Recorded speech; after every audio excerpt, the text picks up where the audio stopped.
Hello, everyone. It's your host, Amanda Eke, and I have some amazing news. Starting this fall, The Poet Speaks is coming to your TV screens. Yes, that's right. After 8 amazing seasons as a podcast, The Poet Speaks with Amanda Eke is now a TV show, airing on the Archaeology Channel's new streaming service, Heritage. Everyone get ready for a visual feast of spoken word performances and deep dives into the minds of poets from all over the world. Now, something extraordinary is coming, and you won't want to miss a single moment.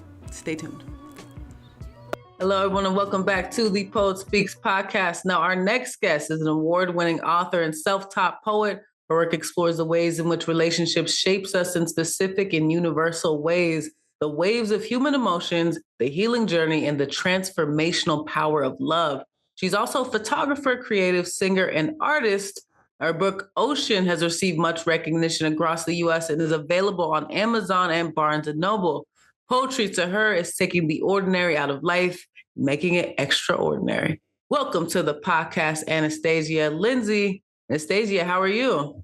I'm well. How are you? Thank you for having me today. I'm doing great. Now, did I pronounce your name right? Anastasia.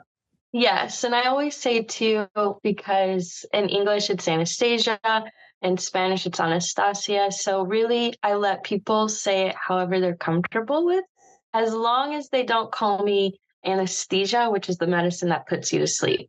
So just don't say that and we'll be good.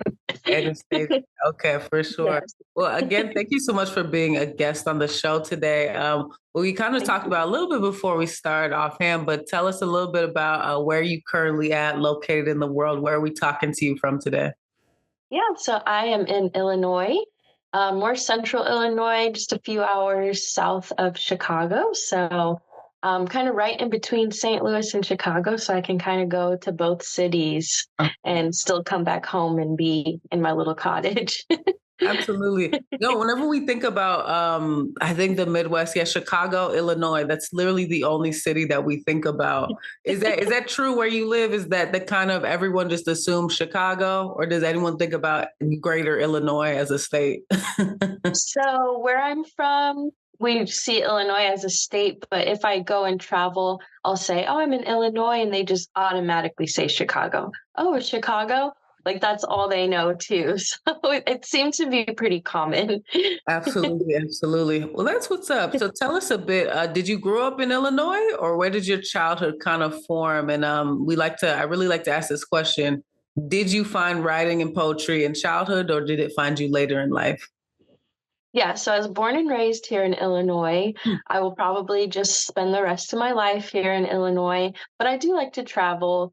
But I love just the feeling of coming home. It's comfort, it's security. So yeah, born and raised here in Illinois. And I found writing in grade school. I think I was in fourth grade. And actually, it was an English assignment where we were to write a poem. And I was a little familiar with poetry, but that's about it. Maybe read a couple.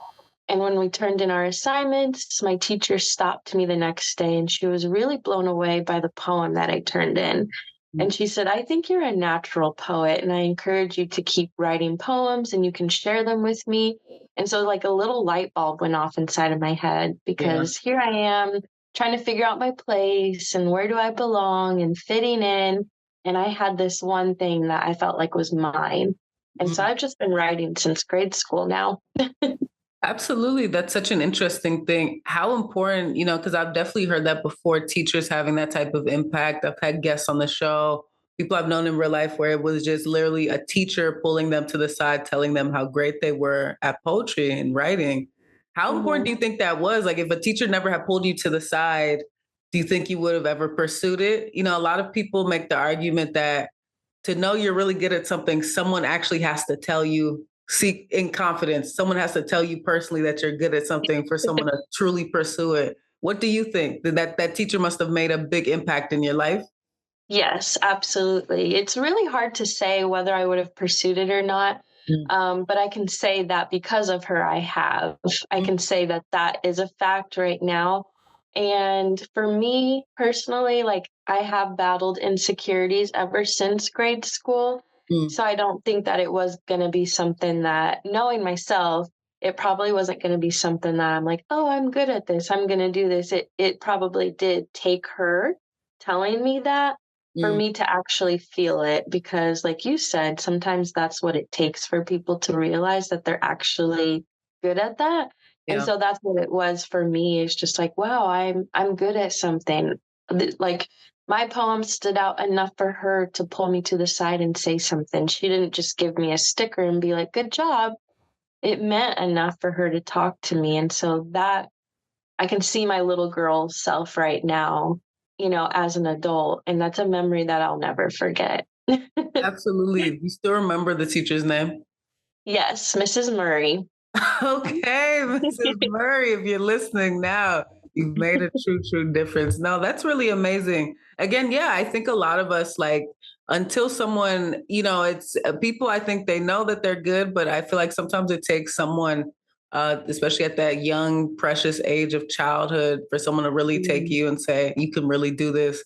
I don't think people realize how much you make a difference in a child's life and then the rest of their life as they go into adulthood. So, no, that's amazing. Shout out, Mrs. Murray. Now, so tell yes. us, yeah, tell us a bit about. You described yourself in your bio a self-taught poet. Tell us more about what that means, a self-taught poet versus someone that's not self-taught.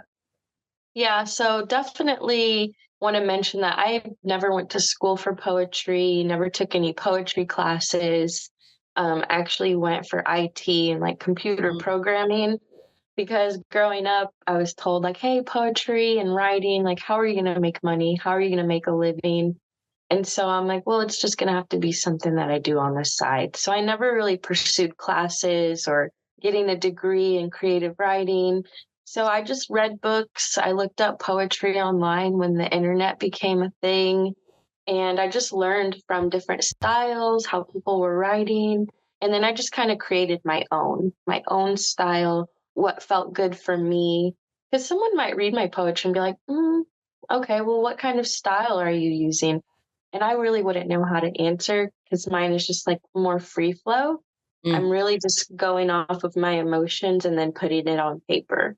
Maybe I'll go back and edit it or change the style, but I really like the natural flow of my poetry. So, yeah, for me, I just never really took any courses or got a degree in poetry. It just something that came natural to me. But of course, I do, study it now and read lots of poetry. I say for anybody that also considers themselves as self-taught, just make sure to read lots of poetry. They always say to be a writer, you must be a reader too. The same applies for poetry. For sure, for sure. How much do you think that makes a difference? Like as I mentioned, your book has received much recognition across the U.S. It's available all over in these different platforms. How did that make a difference when you told people you were a self-taught poet when you're trying to get published versus maybe other sides of the coin, people that they go to school, they have those MFAs, they have those degrees. From your perspective, do you think it makes a difference in terms of that degree or qualification level? I don't think so. I mean, I Mm, do think those things help, but I never want to say that I think that that gets in the way, because it could deter somebody from being mm, able to take that path.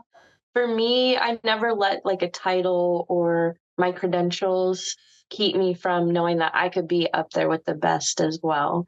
Because I know a lot of people too, like it kind of goes more into different fields, but there's people that don't have degrees that are doing really great things out there in the world. yeah, So I kind of apply that with my poetry. Like, no, I don't have a degree. I didn't take any creative writing classes, but my poetry is as natural and is as real as somebody that did get their degree in absolutely. poetry. Yeah. Absolutely. Yeah, that is absolutely such a gem for people to hear that it takes all kinds and there's all types of ways in which to get to, very much the same destination. So it's Yeah. kind of jumping off that, talk about, your debut book, Ocean, Yeah. OCEAN. Tell us about the inspiration behind it.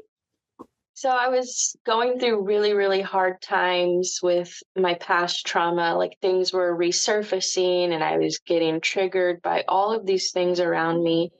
And I was starting to get really overwhelmed. So I just started writing it all. Like my intention wasn't even to write a book. but I was writing it all. It was my way of releasing. I was working through it because I'm very much in the healing era. And so I was just writing all of it out. And I was like, I wonder if there's other people out there who are going through similar things as me.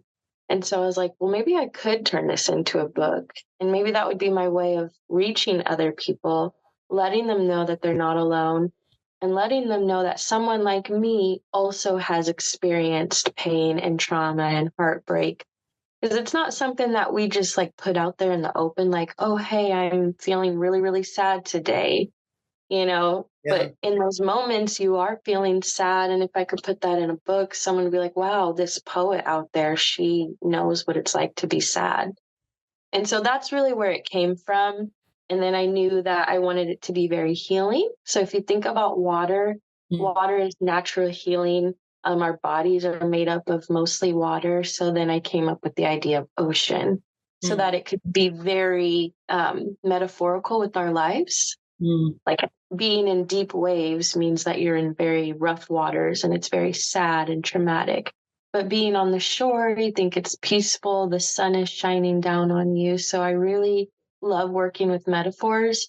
And ocean was just, I tried other ideas and ocean just kept coming back to me. Absolutely, absolutely. It's so as I read in your bio, the waves of human emotion, the healing journey, the transformational power of love. Tell us a little bit about, I want to focus in on love. What is, obviously love means it takes so many different forms. Like you said, going through trauma, there's a transformative part of trauma that becomes from, let's say, in any hypothetical case, you go from being maybe a victim to survivor to thriver, right? That's a Yeah. transformation, especially within oneself, to love oneself, even though you've endured through something. For you, I mean, what is this kind of transformational power of love? What does that mean to you, especially in this debut poetry book? Yeah, so it really focuses on my fiance that I had found 5 years ago now. Which that type of love that he had towards me really was transformational. And I realized that not everybody has found that yet, but the way that he loved me made me love myself even more. So I was able to write a lot of self love poetry in there as well Mm, for those people to read and be like, wow, like this love was actually really transforming for her. It's not so much romantic in the sense like, oh, I love you, you're the best thing ever. It was like, mm, wow, the way that you see me makes me see myself better. mm, And so that is transforming for someone who has battled insecurities, who never felt like they were really loved and truly seen. There are people out there in the world that can really truly see you. And that type of unconditional love really is transformational. And then it started to pour out into all areas of my life. I wanted to write better. I wanted to be better. mm, I wanted to show people the love that I had within. mm. And so, yeah, when you think about transformational, it's change. And that was such a big change for me to be able to experience that. And I also wanted my readers to experience that through my poetry. Absolutely. That's a very powerful statement. I mean, you loved yourself so much, you wanted people to see that too, to where Yeah. they could also see that, grasp that, and they themselves can see the love that they have for themselves. Yes. What is the kind of journey to kind of write that through that process? You talked about your fiance and how Mhm. that kind of enveloped and unfurled in this collection. How personal of a kind of how personal of a journey was that? Was that a hard thing to come out with the on page in poems? I mean, and did you ever read it to him? I mean, like, how has that kind of whole process been, unfurling so much your personhood, your personal life into the stage and into the page? Yeah. It was really hard to write about at first because I had spent so many years writing about what bothered me. It was naturally easy to write about the painful moments because it Yeah, was a way of releasing. And then I had all of this love bubbled up inside of me, but I didn't know how to write about it. I yeah. didn't know how to put it into words. And I was like, I know what I'm feeling and Mm, I know how he's changing my life, but I can't seem to form a poem. So it really took me to sit back and kind of meditate and relax and let the words come out itself. So I would say that that was actually really hard. And you would think that it wouldn't be, but I had just used my writing as releasing. I had never used Hmm. my poetry as a way of like rejoicing. And so suddenly I had to find ways to write my poetry that showed really beautiful things. Yeah. And then once I started doing that, I started seeing beautiful things all around me and writing about the small moments, like just being in the car together. Like that was inspiration for me to write a poem, or just holding hands walking into the grocery store. I wanted to write a poem about that. Mm. So I would say that that was the most surprising for me, but the really most transformational part of my story was that part there. Absolutely. And you kind of make a great point. What do you think that is where, like you said, you've only used your writing and poetry to release. So writing about the trauma, writing about hardship is so easy. And I think a lot of Mhm. people can relate to that. But writing about the beautiful, peaceful moments in life, it's Yeah. like writer's block. You run into a wall. Why do you think that is? What? Because I know you're not the only person that kind of has that. Why do you think that is? Why do we suffer? Why do we? It's easy to write about our suffering, but our beauty, our joy, our love. Why do you think that is so hard for us to write about? I want to say because it's rare, because that type of love is rare. It's really rare for people to not get outside ideas about themselves. Every day we're influenced by people's thoughts and actions and words, and there's propaganda everywhere. You're influenced wherever you go, and it's easy to make those ideas your own. So Yeah. if someone sees an image of a model and they don't have that body, they automatically have the idea that I'm not worthy enough. I could never be her. What do I have to do to become her? And so you don't have that self love. So it's easier to write about, I'm really ashamed of my body. I saw this model today. She was gorgeous, because we're so easily influenced. If we were to tap back into ourselves Mm. and kind of grab what's within and form our own thoughts, I think we would be able to write about the beautiful things a little bit more. But I think it's just so rare because we're always conditioned. Even, ever since we were little, our parents, our siblings, family, friends, they've all conditioned us to have these thoughts and beliefs. And forming your own is really hard. Absolutely. I think forming your own is very difficult. It's definitely a lifelong journey for sure. No, Yeah. that's beyond phenomenal. Thank you so much for sharing that. Yes, Yeah. everyone go check out Ocean. Tell us a bit about what is the reception been like for your debut? It's been a really amazing journey. When you put your book out there in the world, you just say, okay, my book's out there. I didn't have any expectations. I didn't go into it thinking anything. I just knew that, okay, it was out there. And actually, there was a poem in my book that was really deep. And I went back and forth about it. I'm like, I don't know if I want to put it in my book or not. And I was like, nope, I'm not going to do it. And then I would put it back in. And I was like, somebody needs it. So I went back and forth. And then I ultimately decided, no, if we're going to show up and be vulnerable in the world, then you have to be vulnerable. You can't just Yeah. pick and choose what you're going to put out there. And so I did it. And one of the reviews that I got said, to say Anastasia Lindsey stunned me on the first page is an understatement. And that was the poem that I almost left out. Wow. Wow. So, yeah, the reviews are amazing. That part I love. But most importantly, when I go back to is like, wow, I trusted myself enough. I formed my own thought and I said, we're going to be out there in the world. We're going to be vulnerable. We're going to show people how to be vulnerable and that it's okay to be vulnerable. And that is being brave. And so for me, I was like, wow, I was brave. So my book helped to show me that I was brave and that I could do those. The reviews that came rolling in were just like icing on top, but the cake and everything was just me being brave. And so I just wanted to tell people to celebrate being brave. Yes. No, that is such an amazing and beautiful and much needed message. Absolutely. Like I love how you said it's the reviews, selling, even that's just the icing on top. The actual cake, the actual meat is you actually presenting yourself, finding that bravery, that confidence. And that's Yeah. like you've been saying, that self-love. That's so important, I think. I think we always get caught up in the what we should have next instead of being Hmm. grateful for what we have now. I mean, and look at all you're accomplishing now. It's just so amazing. So Thank it's you. worthy to just celebrate it now, right? No, it's Yes. absolutely Thank you. amazing. Yeah, I absolutely. appreciate that. Yeah, I like to just leave encouraging messages for people. I know we're always struggling and trying to Yeah. find our own, and just do it if you're on the fence about something. Like, is your fear keeping you safe or is it keeping you small? Mm, My fear in that example was keeping me small.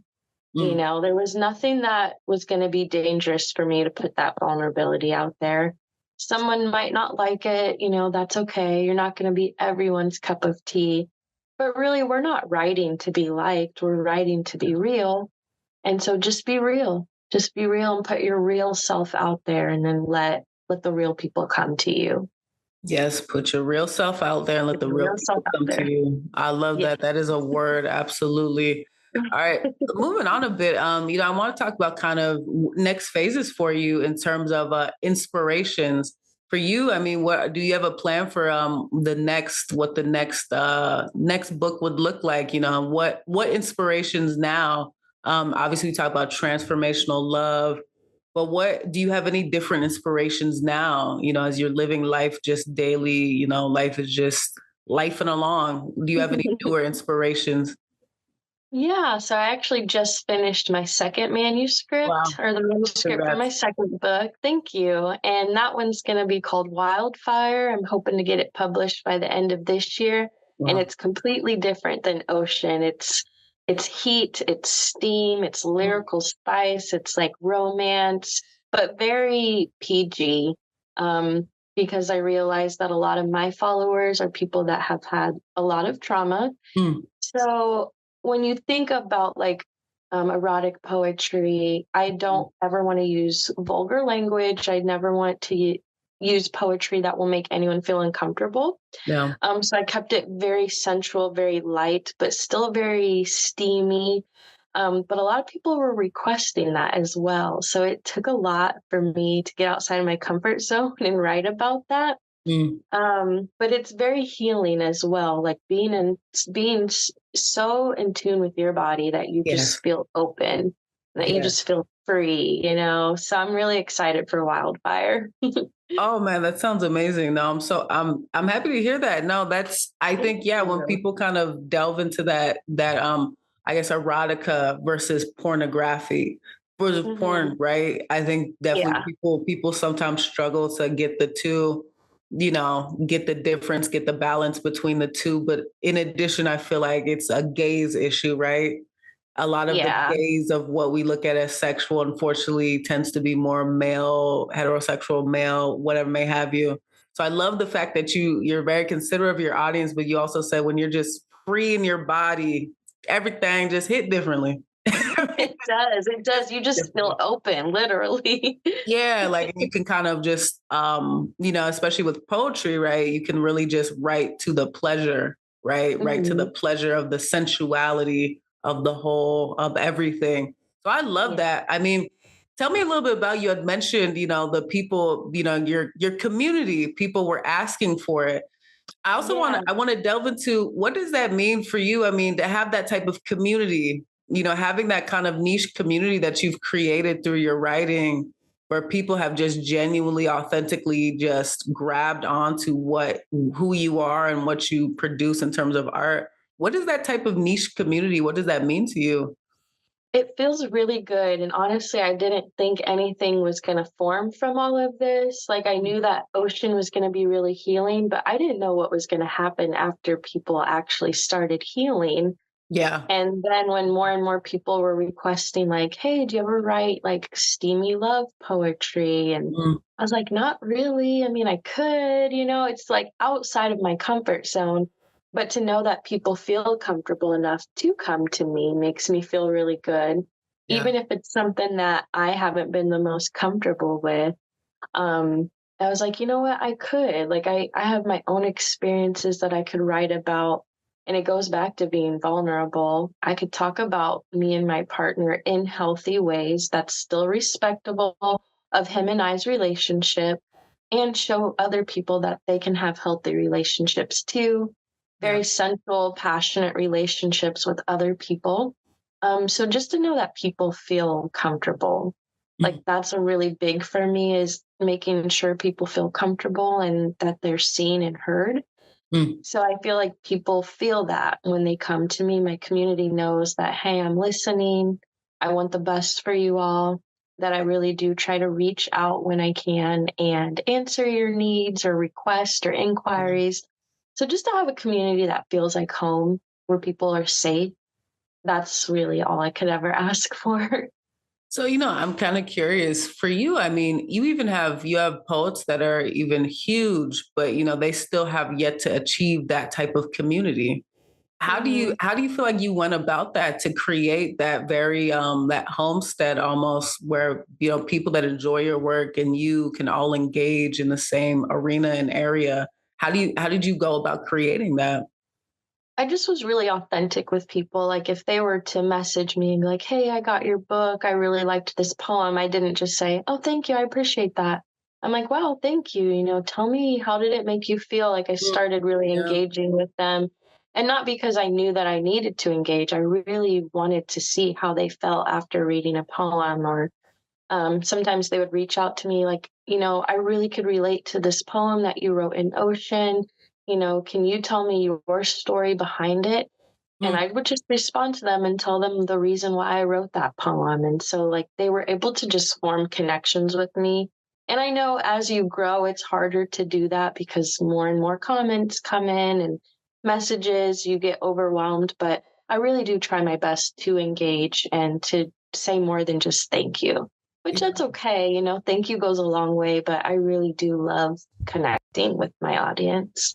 Yeah, and I think that is what makes the difference. I mean, it really does make such a huge difference. No, so beautiful. Thank you so much for Thank you. sharing. I'm curious for you. I mean, when I read your bio, I remember something really stood out. You have this quote: "Poetry to you is taking the ordinary out of life and making it extraordinary." That's such a powerful, it's simple, but such a powerful statement, taking the ordinary out of life and making it extraordinary. What does that, and I'm sure, I don't know how recent you wrote that bio, but I'm sure that meant something to you at one point of your writing career to where you are now. What does it Mhm. mean to you in today's time, taking ordinary and making it extraordinary? I think it goes back to writer's block and inspiration. Mm, If we were to only write about what we're feeling or experiencing, like eventually those feelings and sensations and experiences are going to change into something else. But if you can learn to just see every moment as extraordinary, you would have plenty to write about. So for me, I could go to the coffee shop and get my daily coffee and my bagel, and really, that's just an ordinary moment, right? You're just going getting coffee and breakfast. Look around you, see what's going on. There might be two people in the corner hysterically laughing. And we all know that laughter is medicine. So you could write a poem about laughter as medicine. I saw these two people today sitting in a coffee shop, enjoying each other's company. The smiles that were radiating from their faces made me smile. If only I could experience the type of laughter that they had. I mean, just yeah. anything. It was an extraordinary moment seeing two people enjoy each other's company so much that they were experiencing laughter and then in turn feeding each other's souls. Mm. So just an ordinary moment, getting coffee and breakfast turned into an extraordinary moment, and you could go write a poem about that. Absolutely. Yes. It's the mundane. It's fighting like you're an artist when you find the beauty and the beauty and art in the mundane of everyday life. Something as Yeah. simple as that is a beautiful moment to you. No, that's wonderful. I also Thank feel like that you. speaks greatly to your your just the tenacity of your mental health. Most people are pissed in the morning. Most people are mad in the morning. You get people also, it's like, why are people laughing? Like it's 6 a.m. Yeah. To really be at that much peace to where you can find, I don't think people really think about that. To be Mhm. that much at peace with your mind, soul, spirit, body, that you just find walking to the coffee shop, finding beautiful moments there. That is just a very your frequency must be at rest.